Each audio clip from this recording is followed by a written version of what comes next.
Orang yang melihat amalnya dengan ketakutan, insya Allah amalnya diterima oleh Allah.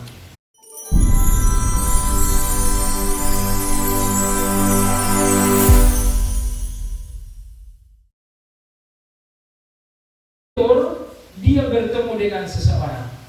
Orang itu mengatakan, beberapa menit engkau merendahkan ibadahmu lebih utama, lebih baik daripada 6 tahun kau beribadah.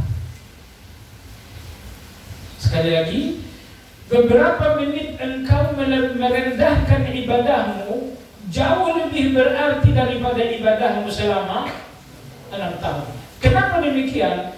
Karena ibadah dengan ujub adalah kejahatan. Ibadah bersamaan dengan ujub adalah kejahatan.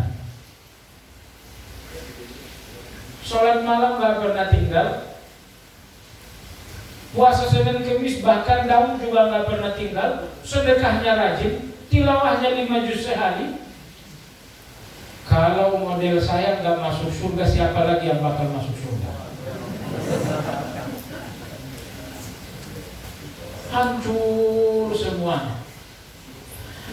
Oleh sebab itu dalam kitab Madarijus Salikin, Imam Ibnu Qayyim rahimahullah ta'ala mengatakan, lakukan 6 muhasabah setelah beramal. Salah satunya kata Imam Ibnu Qayyim, lihatlah amalmu kebaikan Allah kepadamu, bukan kebaikanmu kepada Allah. Apa kata beliau? Lihatlah amalmu sebagai kebaikan Allah kepadamu, bukan kebaikanmu kepada Allah. Anda selesai salat ini kebaikan Allah untuk saya. Sekiranya Allah nggak baik untuk saya nggak punya salat. Selesai Anda tilawah ini kebaikan Allah untuk saya. Sekiranya Allah nggak berikan tilawah, saya nggak akan bisa melakukannya. Jadi lihat ibadahmu sebagai kebaikan Allah kepadamu, bukan kebaikanmu kepada Allah. Orang-orang yang ujub seperti itu. Mereka selalu melihat ibadah mereka, kebaikan mereka kepada Allah. Sahabat, mana ada orang yang baik kepada Allah? Yang ada adalah Allah baik kepada manusia. Jemaah sekalian, ujub hati persoalan yang sangat pelik. Anda sholat di depan orang, sholat Anda potensi terhadap riya. Anda sholat tengah malam tanpa orang, sholat Anda potensi terhadap ujub. Di depan orang sholat riya. Tadinya rakaat pertama, idza jaa nasrullahi wal fath innahu kana tawwaba. Rakaat kedua, ghairil maghdubi alaihim waladdallin. Ternyata yang aminin banyak. Wah, seperti tadi banyaknya. Sabbihisma rabbikal a'la alladzi khalaqa fasawwa. Banting setir dari an-nasr menjadi al-a'la. Maka ulama-ulama kita mengatakan, periksa ikhlas sebelum beramal, sewaktu beramal, setelah beramal. Ikhlas rusak sebelum amal karena riya, sewaktu beramal karena riya, sesudah beramal karena ujub. Jadi ikhlas Anda rusak setelah beramal bukan karena riya, tapi karena ujub, model-model yang tadi. Ya kalau saya nggak masuk surga, siapa lagi yang masuk? Saya juga heran. Ujub. Baik. Kaidah tazkiyatun nafs yang terakhir adalah ma'rifatu uyubin nafs. Kenali aib dirimu, kenali kekurangan dirimu.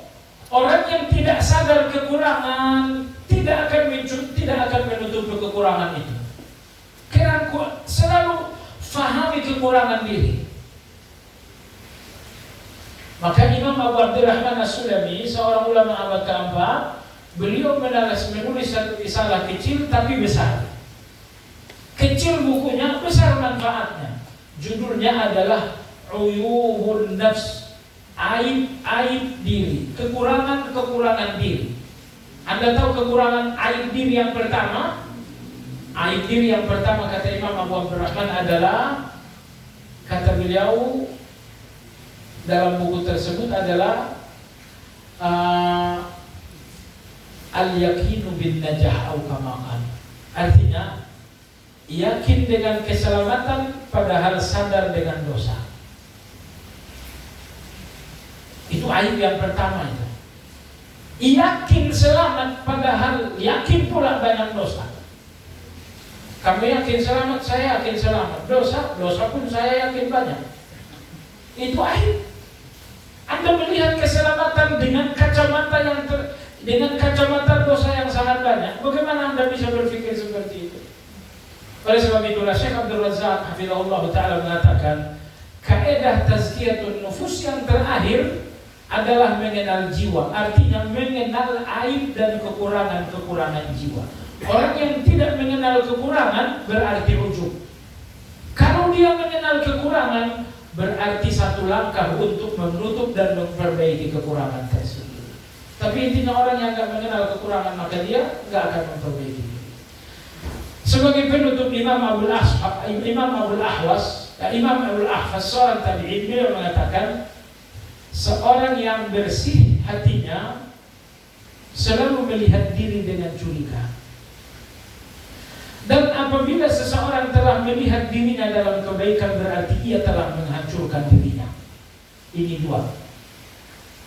Orang yang berhati bersih selalu melihat diri dengan curiga. Maksudnya, dia sholat, dia curiga. Ini sholat jangan-jangan ikhlasnya nggak benar. Ini sholat jangan-jangan Allah terima karena khusyuknya nggak bagus. Dia melakukan kebaikan yang sangat banyak tapi dengan kecurigaan. Jangan-jangan Allah nggak terima. Ikhlasnya nggak bagus, khusyuknya nggak bagus. Sholatnya tadi 5 kali muang. Belum garuk-garuknya di setiap rakaat. Beliau mengatakan, orang yang berhati bersih melihat kebaikan mereka dengan curiga. Dan apabila seseorang melihat kebaikannya, kebaikan berarti dia telah hancur. Saya sudah sholat ini kebaikanku, hancur Anda. Karena begitu Anda melihat kebaikan Anda adalah kebaikan Anda telah jatuh kepada ujub, dan itulah kehancuran. Jadi Anda tidak hancur hanya karena tidak beramal, tapi Anda pun hancur setelah beramal.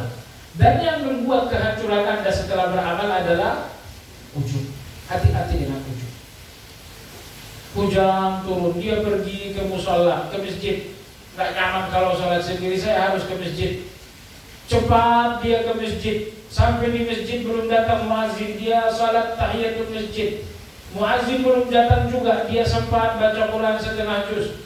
Muazzin azan, dia qabliyah. Setelah qabliyah salat, setelah salat ba'diyah lagi, akhirnya pulang ke rumah. Dalam hati pikir, gak ada orang seperti saya. Hujan-hujan masih ke masjid.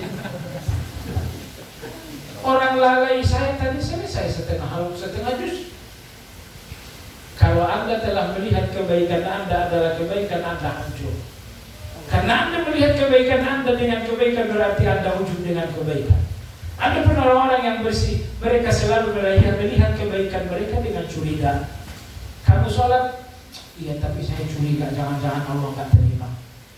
Tapi Masya Allah, begitu Anda curiga terhadap kebaikan Anda, justru itu ciri-ciri kebaikan Anda diterima oleh Allah. Allah berfirman dalam Al-Quran, kata Allah Subhanahu Wa Taala, "Walladzina hum bi ayati rabbihim yu'minun, walladzina hum bi rabbihim la yusyrikun, walladzina yu'tuna ma ataw wa qulubuhum wajilatun annahum ila rabbihim raji'un, ulaika yusari'una fil khairati wa hum laha sabiqun."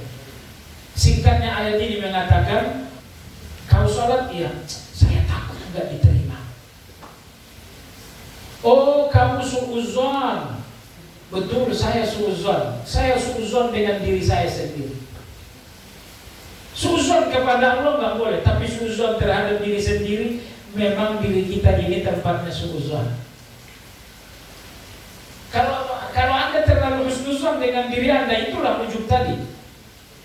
Wallahu ta'ala a'lam. Demikian kajian kita. Subhanallah.